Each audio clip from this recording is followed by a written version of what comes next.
Alléluia. Donc Dieu, on sait le voir. Et ici, nous avons dit, dans quelle optique nous disons cela? C'est de voir l'accomplissement des promesses de Dieu dans nos vies. Ce que Dieu a dit, nous devons le voir. Et j'aimerais aujourd'hui, et jusqu'à la fin de cet enseignement, amener quelqu'un à se révolter de ne pas voir les promesses de Dieu se réaliser dans sa vie.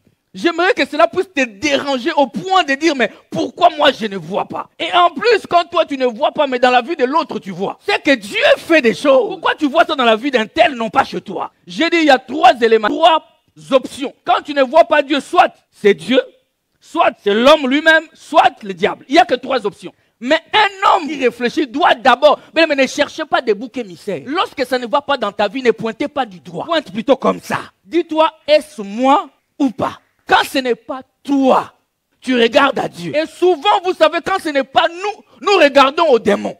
Nous commençons à les glorifier tellement. Les démons de famille, les démons de 3e génération, les démons sous les eaux, les démons de ceci. On connaît tous les noms des démons, mais on ne connaît pas les noms de Dieu. On ne va pas t'entendre prier Yahweh Jireh, Yahweh Shama, Yahweh Sabaoth, Yahweh Chikenu, Yahweh Nissi. Quelqu'un dit, c'est quoi ça encore? Ça, tu ne connais pas, mais tu connais les démons des eaux, les démons de la 3e et 4e palier. Tu connais tous les noms des démons. Il n'y a qu'un seul nom qui peut vaincre les démons. C'est le nom du Seigneur Jésus-Christ. Quand tu vois que tu n'y es pour rien, regarde à l'Éternel. Dis-lui, descends en scène. Laisse Dieu rentrer en scène.